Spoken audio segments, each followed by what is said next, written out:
Hi, it's Peter here. Welcome to my video on major 7 chords and their settings. Of the major 7 sounds.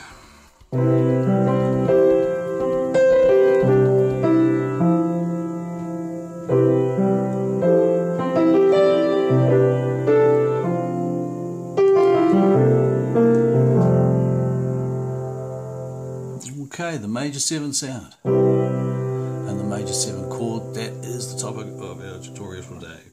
1, 3, 5, 7. That is the formula for making up your major 7 sound. Now, I'm assuming by now that you know what the 7th is.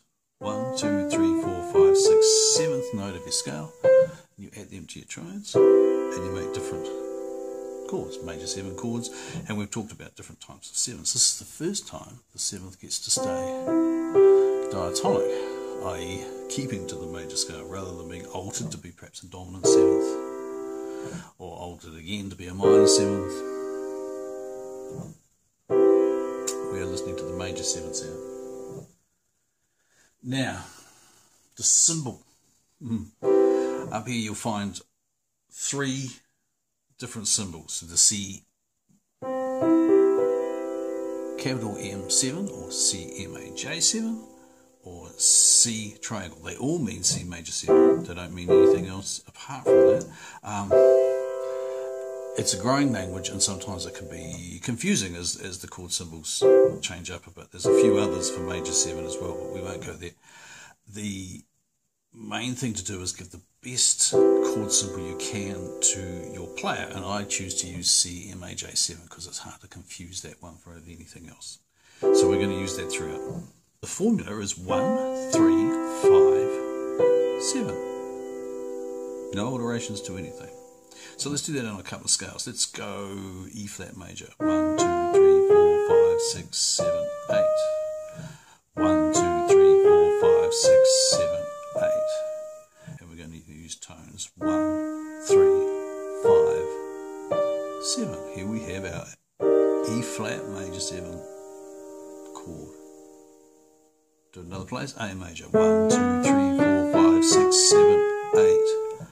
1, 3, 5, 7. A major 7. 1, 3, 5, major 7. Okay, now the position in the harmony of these chords is important. Mainly we're thinking about chord 1 for these chords. Mainly our major 7 chord is chord 1. So there's C major 7, that is chord 1 of C major. D major 7 would be chord 1 of D major. And therefore, if soloing over it, you could just use D major. Sometimes it's not just chord 1, it can be another chord. If you work your way up, it can also be chord 4. Now I'll do that in C major. There's chord 1 is C major 7, chord 2 is D minor 7, chord 3 E minor 7, chord 4 can be F major 7. Now, it has some different properties which we'll discuss later. All you need to know is that this information will work for getting chord 4 as well. Major 7s. Back to our C major 7. I think we should change keys for showing you the inversions. Let's use E flat. 1, 2, 3, 4, 5, 6, 7, 8. 1, 2, 3, 4, 5, 6, 7. There they are. E flat major 7. Now it's just the same as the triads. We can invert to get different inversions. So we take the E flat, put it on top. We end up with first inversion. Take the G up on top again.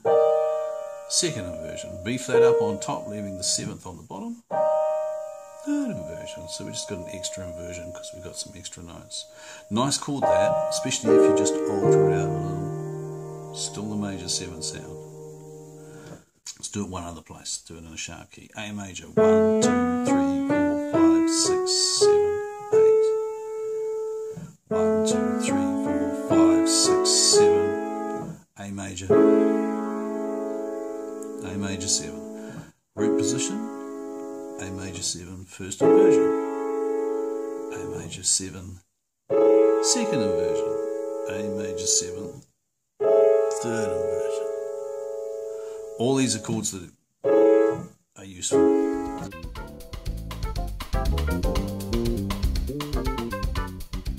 Thing is though, as your chords get bigger, you don't really need to use every note within the chord. After all, eventually you'll get up to a 13th chord, which could be something like this. Now if you put those all into every chord, it's a bit of a fistful. So we learn to start leaving stuff out. Now in the 7th, one of the easy ones to leave out is the 5, because it doesn't really alter the harmony much. It's more a colour note. Adds weight or adds space if you take it away. So let's have a listen to this. We're at A major 7 and we're going to take the 5 out. So you can voice it that way.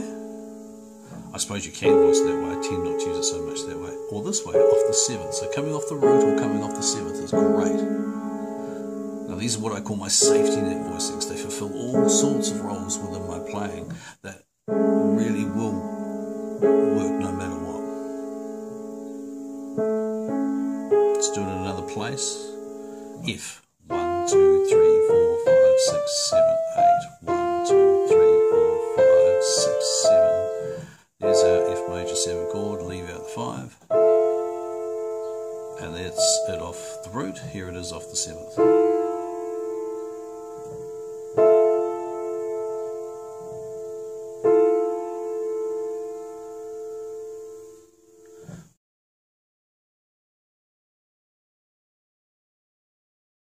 Okay, now we've got a lot of different voicings that we can use, and we want to think voicings. How do we move from one chord to another effectively without sounding a bit naff? One thing to take into account is the movement of the root. Is it moving in a tone or a semitone? So if they're moving in semitones or tones, it probably pays to take the same shape. Even if you go into a different type of chord for the second chord, like that's D major 7 to E minor 7, it's still worthwhile keeping the same shape. Makes sense to the voices and is called good voice leading. If you are going in a 4th or a 5th, then it's an ideal opportunity to change your voicing and should change your inversion, and the notes play into each other well again, making for interesting sounds. And then you're moving through chords like that. It can be quite creative and interesting. And learn all your major 7 voicings now. What we've done up to date with all the 7 type chords will provide you about 70% of what you need for lead sheets. The rest you can probably figure out yourself. But getting all those into your hands will really help you playing. Okay. Bye for now.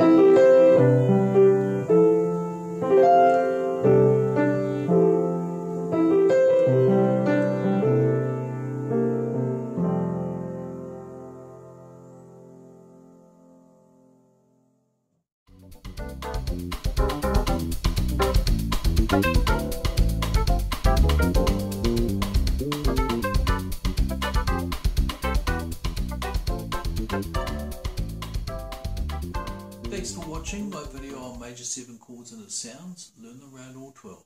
Bye for now.